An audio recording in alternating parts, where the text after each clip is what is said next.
이 사이클에 사실은 뭐 초입이다라는 얘기들 굉장히 많이 하거든요. 근데 초입이니까 사람들이 의심이 많은 것 같습니다. 적당히 올랐다 싶으면 관심 딴 데로 돌리고 이렇게 사실은 장기 보유해야 되는 섹터 중에 하나인데 조금 단기적으로 대응을 하시는 게 조금 많다 보니까 조금 소외가 되는 측면도 분명히 있는 것 같고 그런 상황들이 있어서 사기는 더 쉬운 것 같아요.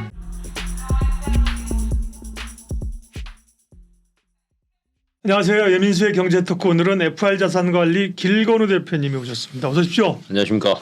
여름 잘 지내셨습니까? 네. 잘 넘기고 있는 중입니다. 네. 여름 어쨌든 다 갔습니다. 네. 시장이 여름 지나면서 좀 좋아져야 될 텐데 그죠? 여름 조금 힘들어하고 있는 상황인데요. 오늘은 조선주 얘기를 먼저 좀 하실 텐데 조선주가 사실 잘 가다가 그죠? 네. 실적도 좋고 네. 주가도 올랐다가 요즘 보면 뭐 좀 지지부진해요. 지지부진합니다. 네. 네.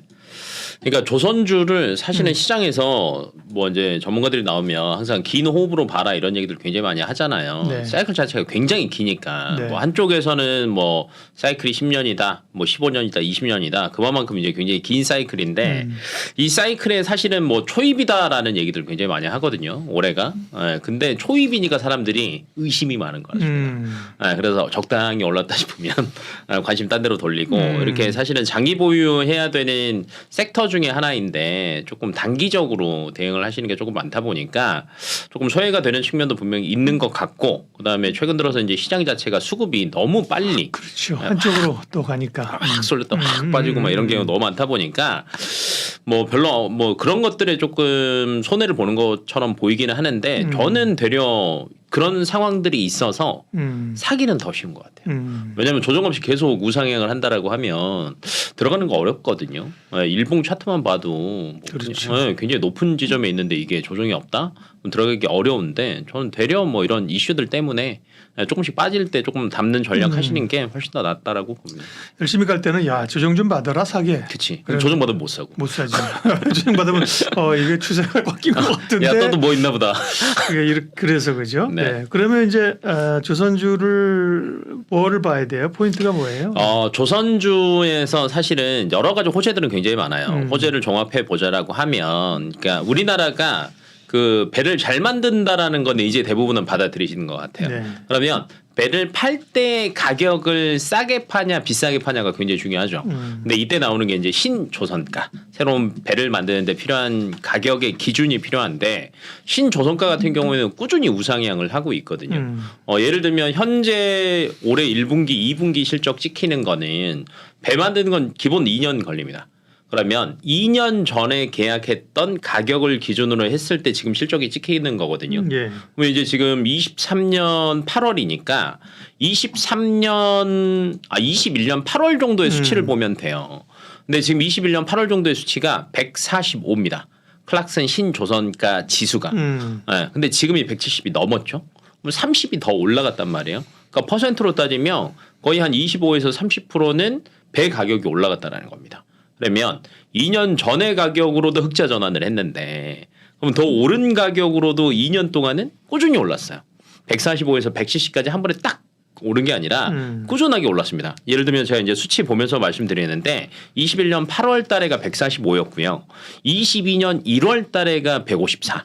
그러니까 이게 꾸준히 1, 2씩 계속 올라서 지금 170까지 온 거거든요. 그렇다라고 하면 앞으로 2년 뒤까지는 배를 건조하는데 가격 가지고는 손해볼 일은 없다라고 생각을 하시면 되는데 이제 여기서 포인트는 이거죠. 그래 높은 가격에 했는데 원재료 가격이 비싸면 사실은 뭐 이쪽은 개살구 아니냐라고 생각하실 수 있어요. 근데 이제 배를 만드는데 전체 원재료 비중에서 사실은 절반 차지하는 게 후판이겠지. 후판입니다.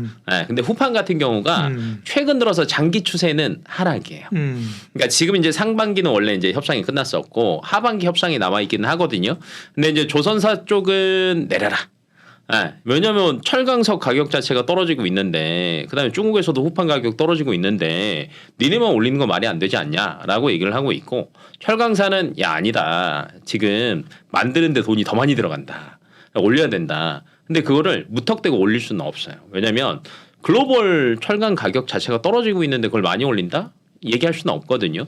그렇다라고 하면 지금 배를 만드는데 원재료 가격도 사실은 어느 정도 안정화되고 있다. 있다라고 본다라고 하면 배마는 데 들어가는 돈과 팔 때 돈의 갭 차이를 본다라고 하면 마진율은 높은 상태다라고 첫 번째 생각하시면 될 것 같고 이제 두 번째는 이거죠. 수주가 계속 이어질 거냐. 네. 수주 이어지죠 지금. 네. 근데 지금 생각을 해보면 계속 이어질 수밖에 없는 상황이기는 해요. 첫 번째는 친환경 선에 대한 것들의 수요가 굉장히 많다라는 거죠. 근데 친환경 선박도 종류가 굉장히 많거든요. 그러니까 지금 우리나라가 많이 수주하는 게 LNG 선인 거지 암모니아 선도 있고요. 수소 선도 있고요. 굉장히 여러 가지들은 많아요. 근데 지금의 메인이 LNG 선인 거죠. 네. 그러면 우리나라 올해 초에 사실 그 연간 가이던스 조선 3사가 제시할 때 작년에 뭐 작년 대비하면 올해 너무 적기 때문에 사실은 시장에서는 이렇게 판단했어요. 야 망했다 올해. 야 작년까지 우리가 그렇게 많이 수주를 했는데 그거에 대비해서 이 정도밖에 안 된다고? 라고 얘기가 나왔었거든요. 근데 1분기 실적 발표 딱 하자마자 그다음에 이제 1분기 때 수주들 굉장히 많았잖아요. 그거 나오자마자 어떻게 시장에서 해석을 했냐면 야 이거 돈 되는 놈만 받기 시작한 거다. 왜냐하면 글로벌 수요가 조금 줄었는데 그중에서도 돈 많이 되는 LNG 선은 우리가 다 가져온다. 라고 생각을 한 거예요. 근데 이제 지금 그걸 수치로 계산 때려보니까 우리 지금 조선 3사가 매년 최소 50척 이상은 LNG 선 수주가 지금 차 있거든요. 네, 그렇다라고 하면 여기서도 별로 나빠질 건 없다라는 거. 그다음에 이제 컨테이너선 발주가 사실은 올해는 별로 없었어요. 네, 근데 이제 하반기 내년에 넘어가면 많아질 거다라는 얘기가 나옵니다. 이유인즉슨 컨테이너선이 그 여러 가지 배들이 종류가 많잖아요. 뭐 벌크선도 있고 그다음에 탱커선도 있고 앞에서 얘기한 LNG선, 암모니아선, 컨테이너선이 있는데 여기서 탄소 배출량이 제일 많은 게 어떤 거일 것 같으세요? 탄소 배출량 제일 많은 거. 탄소 배출량. 네. 그럼 뭐 지금 말했으니까 컨선이지 뭐. 컨선입니다. 왜냐하면 그 컨테이너를 많이 실 거 아니에요 위에다가. 맞아요. 그러니까 아무래도 하중이 많으니까. 네, 그러니까 이제 힘이 딸리고 우리가 뭐 그 디젤 차들도 왜 그 트럭들이 막 내연분무 가잖아요. 시끄러운 거 막 나오고. 예. 네. 그러니까 똑같아요. 그러니까 컨테이너선 자체가 제일 많이 배출합니다.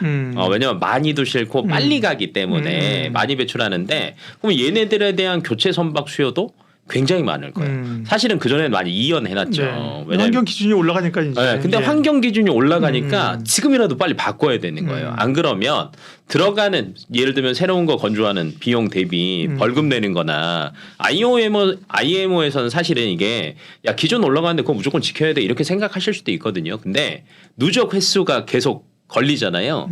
결론 운항 못 해요. 네, 그러면 그 한 번 왔다 갔다 할 때마다 뭐 정말 천문학적인 액수의 돈들이 왔다 갔다 할 텐데 얘네들 운행을 못 한다라고 하면 말이 안 되는 상황이죠. 네. 그렇게 따진다라고 하면 컨테이너선의 회복도 굉장히 빨라질 수 있다. 네. 그리고 이제 컨테이너선 같은 경우는 뭐 중국이랑 일본에서 워낙 그 대형 이슈들이 많았잖아요. 해외 유명 해운사에서 중국 거 일본 거 갖다 썼는데 막 그 뭐라고 하죠? 그 뭐 수로 막 막아버리고 뒤집어지고 바람 부니까 그러니까 안전성적인 측면에서 볼 때 우리나라 또 컨테이너선 괜찮거든요. 네, 그래갖고 이런 것까지 다 생각해 본다라고 하면 수주가 꺾일 만한 이슈는 아직까지는 없다. 라고 생각한다라고 하면 성과 계속 오르죠. 수주 아직 꺾일 거 없죠. 그럼 조선주 주가가 꺾일 이유가 네, 없죠. 제가 지금 그 말씀을 하려고 했어요. 선가 올라가고 수주 괜찮으면 그다음에 결국은 이제 주가 많이 오른 게 이윤에 그죠? 네. 부담이. 그러면 이제 여기서 이제 딱 반대 급부는 딱 하나예요. 야, 근데 주가는 왜 꺾이냐? 네, 그러면 이제 지금 사실은 조선 섹터에서 악재는 딱 하나밖에 없습니다. 인력 부족. 네. 왜냐면 지금 이제 사실은 우리 경남권에가 도크들이 많잖아요. 용접하시는 분들도 많고. 근데 예전에 정말 조선 업황 정말 살아날 때 대비하면 지금 인력난이 어마어마하게 부족하다고 얘기를 하더라고요. 그분들 다 직장을 뭐 떠났죠. 그죠? 떠났고 갑자기 복귀하기도 쉽지도 않고. 그러니까 외국인 근로자들 데려와야 되는데 맞아요. 마음대로 못 데려오고. 그래서 이제 요걸 잡고 있는데 지금 2분기 때 3중에서도 발표한 것들을 보면 사실은 이제 외주를 줘서 데리고 오거든요. 근데 지금까지는 전혀 문제가 없다. 그다음에 회복되는 속도가 갑자기 인원을 모집하는데 기하급 수적으로 그래프가 쫙 올라갈 수는 없거든요. 인력난 해소는 꾸준하게 우상향을 그리면 결론 이게 해소가 된다라는 거고 2분기보다 3분기, 4분기가 더 좋을 거고 지금 이제 조선주의 우려 중에 하나가 이 인력난 때문에 야 진짜 납기 지연되는 거 아니냐. 이거예요. 그러면 제가 이제 이 얘기도 해요. 납기 쉬운데도 상관없다. 이유인즉슨 지금 수요랑 공급을 따져보자라고 하면 공급이 워낙 적기 때문에 조선사들의 우위 시장이에요. 그래도 뭐 네. 납기를 못 맞추면 뭐 지체 보상금 같은 거 이런 거 좀 내야 되는 거 아닌가? 네. 근데 이제 지금 조선 3사에서 나오는 여러 가지 얘기들은 네. 지금 인력 충분히 수급하고 있고 네. 그 정도까지 갈 일은 없다. 라는 측면. 그다음에 정말 최악으로 가더라도 예를 들면 지금 신조선가가 굉장히 많이 올랐잖아요. 그러면 지체보상금 나가는 것까지 계산을 하더라도 결론은 마진율의 훼손은 별로 없다라는 측면인 거죠. 오케이. 네. 조선 업황을 쭉 점검을 해주셨는데 네. 인력적인 어려움 그것도 사실 일이 잘 되니까 사실 인력이 부족한 맞아요. 거잖아요. 그거 네. 말고는 특별히 달라진 게 없다. 없다. 네. 그러면 네. 결국 이제 조정은 매수의 기회일 수 있는데 네. 그러면 어떤 걸 봐야 돼요? 사실은 저희가 만약에 한 달 전, 두 달 전에 제가 만약에 왔다라고 하면 기자재도 사실은 할 게 많았거든요. 그러니까 조선 주들을 볼 때 지금 이제 자주 말씀드리는 것 중에 하나가 일봉 보지 마라라는 말씀을 많이 드려요. 네. 왜냐하면 이 사이클 자체가 긴데 일봉으로 보다 보면 시계열 자체가 굉장히 좁기 때문에 이걸 가지고 저가다 고가다라는 걸 판단할 수는 없거든요. 주봉 보면 돼요? 월봉 봐야 됩니다. 네. 너무 센데. 네, 근데 이제 월봉 정도는 봐야 이 높낮이의 차이가 이 정도가 되는구나라는 게 보여요. 근데 월봉으로 본다라고 하면 조선 3사는 아직도 낮습니다. 네, 근데 조선 기자재는 낮진 않아요. 네, 뭐 일봉으로 보시건 월봉으로 보시건 정고점에 거의 근접하거나 정고점은 올라간 애들도 굉장히 많아요. 그러네요. 네, 근데 기자재는 왜 그러냐를 또 따져 보셔야 되는 네. 게 수주는 계속했거든요. 조선사가 수주가 없었던 적은 없어요. 그러니까 이게 계속 쌓여 있는 거예요. 그리고 기자재는 사실은 가볍잖아요. 그러니까 이거 뭐 수주했다, 뭐 했다 그러면 회복력이 굉장히 빠르거든요. 그렇기 때문에 기자재는 높낮이가 있었지만 회복을 이제 대부분 했단 말이에요. 그래서 지금 기자재를 들어가기는 조금 부담스러우실 수 있어요. 근데 이제 기자재도 다시 한번 턴은 오겠죠. 왜냐하면 조선 3사 다 올라가고 난 다음에 새로운 톤은 분명히 올 건데 이제 여기도 순서가 있겠죠. 왜냐하면 조선 배한청 만드는데 가장 큰 비중을 차지하는 건 후판, 그 다음이 엔진, 그렇죠. 그 다음에 우리나라가 지금 3년 연속 제일 많이 수주하는 거는 LNG선, LNG 본행제. 이런 것들은 분명히 한 턴은 저는 더 올 것으로 보고 있고 그렇지 않다라고 하면은 조금 안전한 걸 원하신다라고 하면 저는 조선 3사가 맞다라고 보고요. 근데 이제 이번에 좀 색깔은 조금 달라진 것 같기는 해요. 조선 3사만 본다라고 하면 뭐 HD 한국조선해양 같은 경우에는 상반기에 수주를 너무 많이 달성을 했어요. 그러니까 거의 뭐 한 80% 가까이 상반기에 막 1년 연간 가이던스 80% 수주해 버렸으니까요. 예. 근데 이제 삼중이랑 한화오션 같은 경우에는 상반기만 기준으로 하면 30% 내외 정도밖에 수주를 못 받았어요. 그렇기 때문에 하반기에 70%는 거의 수주가 확실히 된다라고 대부분 얘기를 하거든요. 조선 3사가. 그러면 올라가는 수주 뉴스를 뜰 때마다 어차피 주가는 조금 더 잘 갈 거니까 삼성중공업과 하나오션이 조금 탄력을 받을 수 있는데 여기에서도 이제 조금 성향에 따라서 갈라 보시는 것도 나쁘지 않다. 예를 들면 플랜트와 조선 쪽을 본다라고 하면 삼중이 나쁘지 않을 것으로 보여지고 있고요. 그다음에 하나오션 같은 경우는 하나그룹이 가져가면서 워낙 지금 이제 방산의 냄새를 더 많이 풍기고 있는 것 같아요. 우리나라 이제 원래 현대중공업이 정말 그 해군 쪽에서는 굉장히 잘하는데 그렇죠. 잠수함 만들고. 네, 근데 이번에 이겼습니다. 구축함 사업에서 하나오션이 따왔죠. 왜 그러냐면 지금 현대중공업이 사실은 페널티 받은 게 있어요. 뭐 이제 기밀 관련된 뭐 이런 것들 누출 때문에 한 1점 제가 기억하고 한 8점 정도 되는 것 같은데 이거 굉장히 크거든요. 그래서 여기서 수주했죠. 그다음에 잠수함 쪽 이슈도 하나오션은 또 가지고 있습니다. 최근 들어서 이제 동남아 쪽이랑 잠수함 얘기 계속하고 있고 캐나다 또 얘기 나오고 있는데 지금 캐나다 쪽이 사실은 액수는 제일 클 것으로 예상하고 있고요. 캐나다 쪽에서 지금 얘기가 나오는 거는 한국 아니면 일본이다 지금 거의 2파전이거든요.